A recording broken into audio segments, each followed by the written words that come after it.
This episode of Now This Is Lit is brought to you by Audible. Check the link in the description to get your first Star Wars audiobook free. Everyone loves free things. Click that link. Do it. A long time ago, in a galaxy far, far away.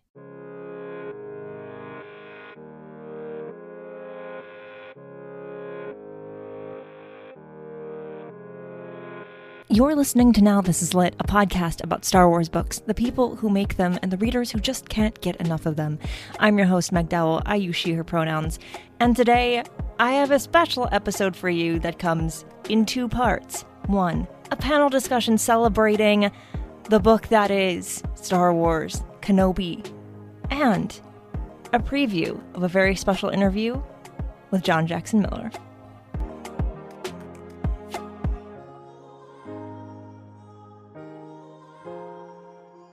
I'm excited today, and you want to know why I'm excited today? Because I have so many more guests sitting here with me than I ever have had on the show before, but it's going to be great, and I'm excited. I have Becca and Mark from Tarkin's Top Shelf. How are you guys doing? Oh, I'm doing great.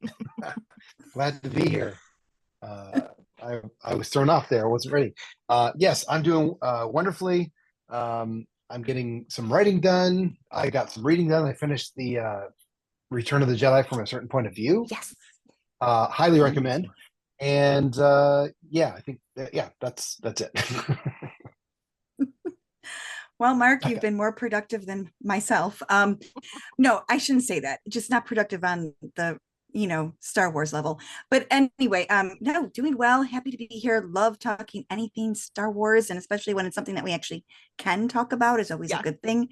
Yeah. I am currently working on From a Certain Point of View. Mm-hmm. I'm halfway through, I think. Well, at least close to like 220 pages. So I'm close to the halfway mark. Yay. So just finished the Lando story and loved it.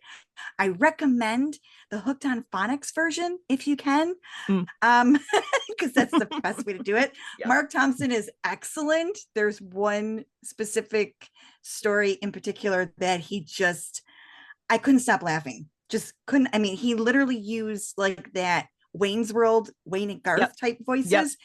I just died. It was great. So recommend that.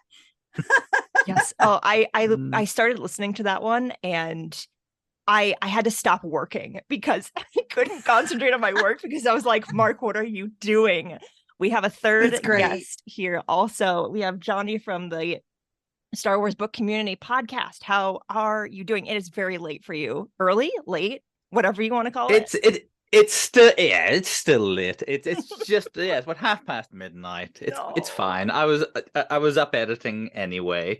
It's been a podcast kind of day for me. This is my third podcast episode that I've been speaking on today. Oh man! So I'm kind of either I'm in the zone or my brain is mush. I haven't decided yet.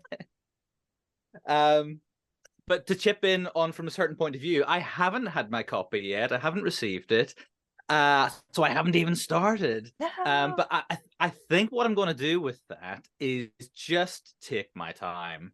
You know, I think maybe I'll read one chapter every night before bed and string it out for a month and more and just savor it,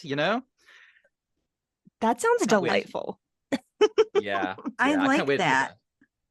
It's a good idea. I have some books from the library that I want to read before I have to return them. So yes, it's like, all right, I'll eat my Wheaties, I'll eat the healthy breakfast, and then I'll do the fun thing. That's, I mean, not that it's work to read Star Wars, but I just want to get it done before the review. Yeah, no, great. I don't know, especially for me, the back half of the stories in it were great. So anyway, it's not about From a Certain Point of View, but yes, I really loved the end of the book, especially like just the way that everything sort of snaps into place at the end. And I'm proud of my author friends who are first time Star Wars fiction authors in the book. So, well, the good news is this episode is not about From a Certain Point of View, Return of the Jedi, but next week you're getting 2 episodes about it on this show. So we're going to be talking a lot about it, which is great because the book needs to be talked about as much as possible. But sadly, today is not that day because we're all here trying something new that I've never done before, because it is almost, as this episode is coming out, the 10-year anniversary of KENOBI, which was one of the later Legends releases by John Jackson Miller, and it is a fantastic book. And I realized that it was the 10-year anniversary a couple months ago, and I was like, we have to do something for that, right? It's a celebration worth having. And so here we are celebrating 10 years of KENOBI. I need all of your help with something. I've been trying to come up with a hashtag for this, and the only thing I've been able to come up with is TENobi. And Well, that is it. exactly where my brain just went, Meg. So yeah, solid. yeah. I mean, I might be tired. That might be the tiredness talking, but I think it's spot on. I think it's great. Oh yeah. Well, TENobi. There we go. TENobi. Go for it. Happy Merry TENobi, everyone. Fantastic. Oh, this is going to go off the rails, and you know what? That's exactly delightful. The way that I like it. Yes, exactly. So let's talk about our experiences with this book, because we've all read it. I wanted to make sure, at the very least, that everyone on here had at least read it once before we came on and did this thing. It's okay if you haven't read it. We'll talk about that. But how did you kind of stumble upon KENOBI, and what do you kind of remember about your first time kind of experiencing this glorious novel? So Becca made me read it. What? Yeah. So I mean, just as part of my journey as a Star Wars fan, like I kind of fell off the reading fiction wagon in like 1999 or so. Like between The Phantom Menace and Attack of the Clones, like some of the stories I read between those two, it's like, well, wait, that doesn't quite make sense with how George Lucas is doing the prequels. And so I sort of just like said, I don't have time for this anymore. And so anything that came out after like the year 2000 for Star Wars, I didn't read. I read a lot before that, almost everything that came out, I think. I definitely went through the library's entire collection of Star Wars novels, which was a lot. Actually, two. There's two pretty close by to me. So yeah, I actually didn't read this one when it came out. It looked intriguing and everything.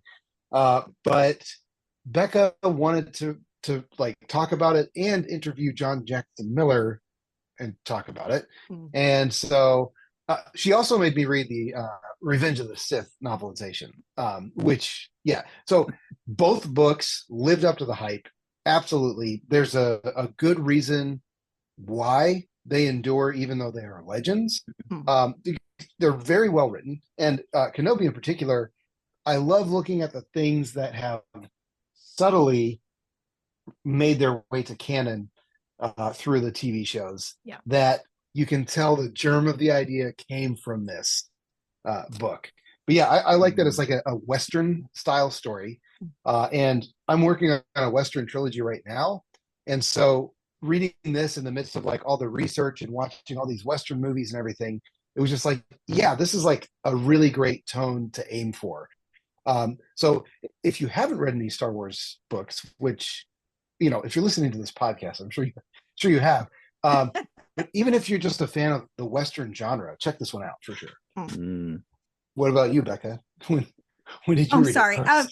You know, I read it when it came out because I, you know, was just looking for new stuff, because again, I want to say it came out right close to either right before or right after we got the announcement of the Disney stuff. Like the merger was going to be happening, because it was 2013, correct? Yeah. Yes. So it was right around that time frame, and I was just so excited. And you know, the way they do the marketing, especially, well, Delray does a great job with that anyway, about what was coming out. And I read the excerpts, and I had a wonderful full gift card for my Kindle for Amazon. So of course it was like one of the first things that I downloaded, and I just couldn't put it down. And I just remember being so swept up in it, because I want to say I got that one close in line with the Palpatine book, if that makes sense. So yeah, it just blew my mind, because it really felt like Obi-Wan. And I mean, obviously, and they actually made that gorgeous replica statue of him based off of that cover of the novel and everything. Yeah. It was just epic, and again, it felt like coming home.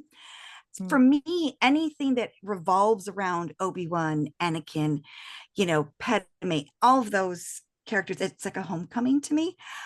So yeah, this is just one of those books that, like Mark said, it's just fun to see certain things that were picked through that wound up on screen, whether it was, depicted differently or not, but still you could tell that those breadcrumbs were laid from this book and were brought into live action. So yeah, I love this book. And, I always love the fact that,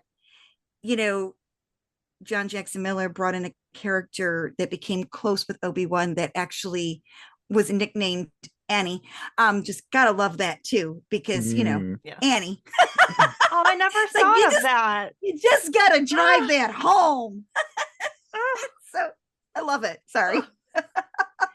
Every time I talk to you, you just like hit me right in the heart with stuff. That's what Star Wars does. I know. Yeah, I mean, I think I probably had a similar experience with it to you, Mark, actually. I had been a sort of probably a fair weather EU reader in the 90s. And actually, I think I probably kept up with it up to about the mid-90s, and things like the Jedi Academy trilogy, and then life and university and everything got in the way. And I didn't have expendable income as a teenager. I just didn't have time to keep up with it. I wasn't interested in reading a story about Wedge, actually, and the Rogue Squadron stuff. It sort of went on the back burner for me. And, I kept up with the movies and things as they were coming out, but I didn't come back to the books until the same sort of era that you're talking about there, Becca. Things like the Darth Plagueis book and KENOBI. So it was those books that sort of brought me back, actually, to reading the expanded universe in those sort of last couple of years pre-Disney takeover, and then sort of the early years after that, leading into the canon reset.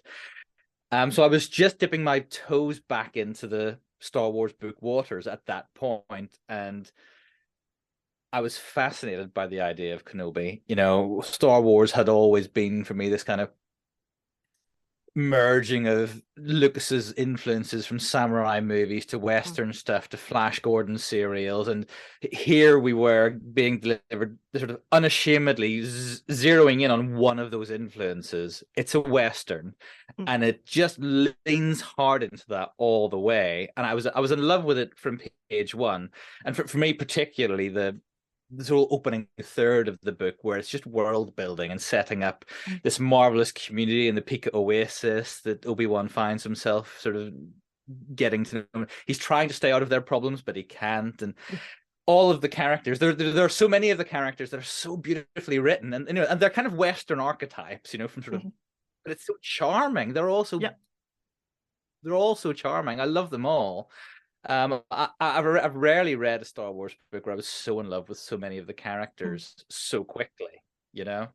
I could read that opening third of this book over and over again and never fail to be charmed by it. Yeah, I love it. I just, to get ready for this episode, listened to the audiobook for the first time, and there were moments I just found myself like I had stopped what I was doing and I was just standing there or sitting there just listening, because it's just so good. It's such a great book. And I actually didn't read it until probably 4 years ago now. I also had a big gap in my Star Wars reading journey, and I came back to it and then found myself like trying to read everything, which maybe is impossible. Who knows? I'm working on it, but eventually got to KENOBI, and I bought the Legends with the Legends banner on top, and I was like, I need an original hardcover that does not have that, and now I have one. Which leads me into my next question, which is, be honest with me, how many different copies of this book do you own? It's very important that I know. Well, I just own the one copy. Look at you. I have a used paperback that is bent along the spine, which is like my pet peeve with books, honestly. But and actually, I see there are 2 bends. But other than that, it's in a really good shape, and it's a relatively recent printing because the front cover has advertisements for Aftermath, Life Debt, Battlefront, Twilight Company, and Bloodline by Claudia Gray. So there you go. so yeah, this is probably one of the most recent printings. Yeah. But I got it used on Amazon because, well, with books, well, with anything, if I can get it cheaper, I usually want to, just because we are not all made of money.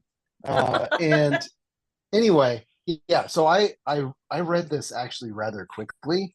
But yeah, I just own the 1 copy. Look at you, Becca.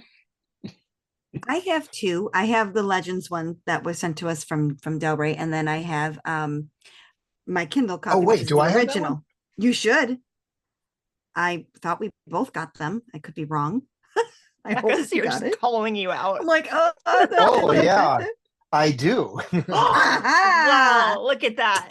Totally when forgot. You didn't even know you had. That's the power Right. KENOBI has over your life. That's because it didn't. Does. Any doubles did not make it onto the bookshelf. That's why. So I do have the 2. Johnny, how many copies of this book do you own?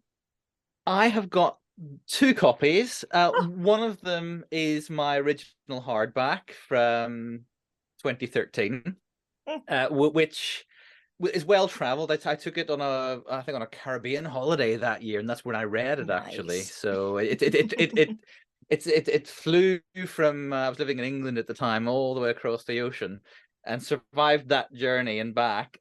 Alas, about 18 months ago, I had a leak in my former home office, and the only casualty was that my original hardback copy of KENOBI was very badly water damaged. I've kept it. I still have it. It looks terrible, but it's probably too expensive to replace, just for the sake of it. And so whenever they were doing the Essential Legends series, which I've been keeping up with anyway, I made a point of I'll rebuy it in paperback, and I quite like that new lovely paperback edition. In fact, in the UK here, sometimes our paperbacks aren't that nice, but in the US you get these lovely, quite soft, flexible paperbacks. I don't know if you've ever experienced a UK paperback, but they're quite rigid and a bit smaller format wise.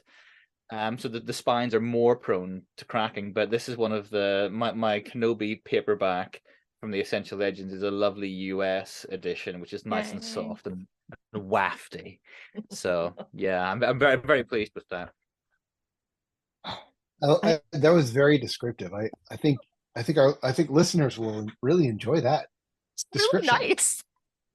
Yeah, I mean, you made it sound like a really wonderful object to hold. So I'll have to get the extra one out. I was holding it in my hand as I was speaking, so I was channeling.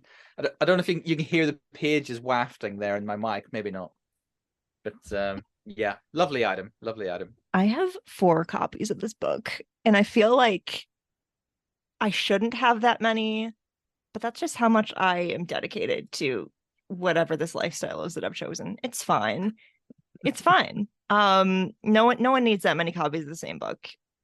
If you count the audiobook, I have 5. I think we should move on because now I feel bad about myself. I have too many copies of the Lord of the Rings. I think I have 2 or 3 of like the full volume, and I also have a paperback set that also includes The Hobbit. Oh, and I have like a leather bound set of all 4 of those books. Oh tiny. My word! And right, I have another fail at being a Jedi. No attachments. I have another tiny Hobbit book. So I have. You all fail. I read them about every 5-10 years, and I keep buying them. I don't know what's wrong with me. I get it though. Buying them. Do you ever actually read it in the big all-in-one volume? Because those things are bricks. They're huge. Well, I get, I like to read big books that give me carpal tunnel just to hold. So, Don't yes. fall asleep with that one. That's going to hit you in the Actually, noggin.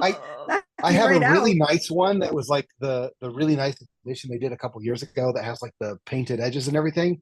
I still haven't cracked that, but I've got the big volume. I keep it in my desk, I guess, for writing inspiration. It just sits there and reminds me that you can write long things. I love it. Well, happy TENobi to everyone here and everyone out there. Why don't you all plug your shows? We're all book people. We're all book podcasters. Plug your stuff. Well, I guess that's me, Mark, because that's typically what I do on our show. I have Idiots and Ray, and I write some of my own stuff. But yeah, the podcast we're here representing is Tarkin's Top Shelf. You can find us wherever you catch your pods. We are everywhere. If not, reach out to us at ttspodfeedback@gmail.com. You can also follow us on all social media. We should be there. So we are on what is now called X. Can you just tell I'm just so thrilled about saying that one? It's so great. It's 10, isn't it? It's the Roman numeral 10. There, I love that. Yeah, 10 for TENobi. Yes, we're there at we 10. go. TENobi. So Winning. There. Sorry, winning now. Yes, we're everywhere. Facebook, Instagram, Threads, Blue Sky. So we're everywhere. Check us out there. Interact with us. If you want to hear from Mark, though, you got to tag him specifically, or he won't respond because he stays away from social media. So you'd have to tag him and he'll tell you his handle. But if you want to say hi to me, I'm at YouAreAngelB everywhere on social media. Mark, where can they find you? I'm at Mark E. Suter, wherever Mark E. Suiters are sold. But tag loudly. Technically, I'm still on the accessible by browser, twitter.com. But I don't tweet. I just retweet like show business. And I've been using DMs to like reach out to people to see if they want Blue Sky codes. But primarily I'm on Blue Sky, Instagram, and Threads these days. So that's me. And yeah, I can be found on Instagram and Threads mostly as at Journals of the Wills. Or indeed at the Star Wars Book Community podcast social media channel. So on all platforms, we are at SWBC Podcast. Twitter, Threads, Instagram. Those are the main places to track us down. Yeah. Fantastic. Up next, a snippet of my interview with the author.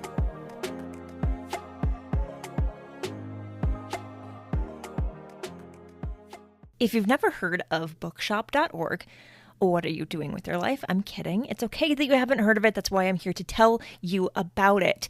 Bookshop.org lets you buy books, but the great thing about it is every time you buy a book, you're donating a little bit of money to your local independent bookstores, which is important because independent bookstores are the future. I don't know if that's true, but that's fine. There is a link in the description to the KENOBI novel that you can get on bookshop.org if you don't own 2-4 more copies of it and you want your very own. You can support your local bookstores and have your own copy of the book at the same time. It is an affiliate link, so I get a little bit from that, which is great. It's a great way to support this show, which I love making for you, but you know what I also love? Being able to afford living.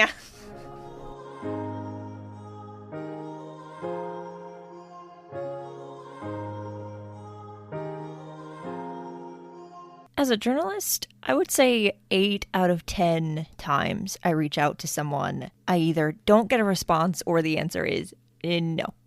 So I tend not to expect people to actually say yes when I cold email them or whatever it may be. So when I had the idea of, I guess what we're now calling TENobi, I was like, I could reach out to John Jackson Miller. He's a busy man. He may not respond. He may say, I can't, I'm sorry. And that would have been fine. I would have understood.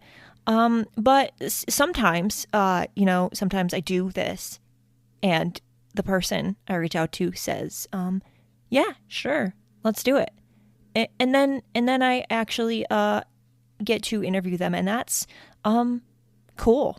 I had a stress dream for a convention appearance last night that I have not had before, and wow, it was a doozy. Like I said, he's a very busy man.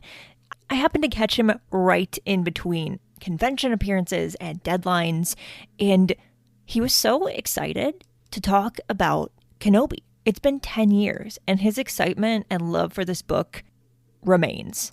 It was the case that, I did realize that this might be the only such story there was going to be, where, this is, I'm writing his first month on the planet. And, I'm struggling with the fact that what I'm doing constantly, I'm questioning, are the kids ready for this? This is a mood piece. This is about, a guy. It's a psychological piece. It's about a guy who's in pain, basically being the catalyst for, this. We actually have we have. It's actually both Annalene and a Yark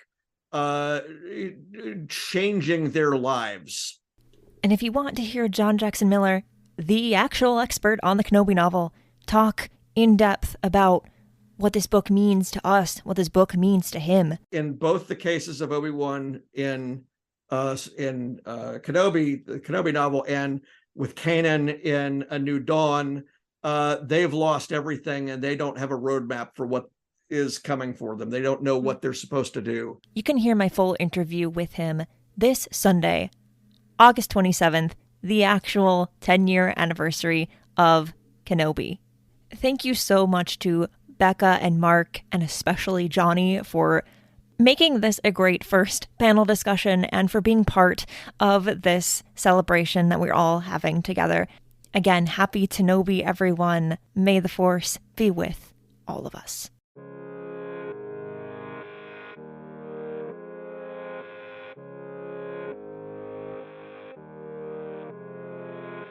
Now This Is Lit is part of the Faraway Fandom Network and is produced by Devor Mondum and written, hosted, and edited by me. Jose Jimenez designed our podcast art. Keep up with the show through our Substack. It's Star Wars Lit Pod. And find the show wherever you get your podcasts. Don't forget you can support the show by starting your free Audible trial with the link in the description, which I have now fixed. It was broken for a long time, so that's great for me. Thank you to everyone for doing everything you can to make this show as special as it is. For more book reviews and Star Wars book celebration, follow Star Wars Book Reviews on Instagram.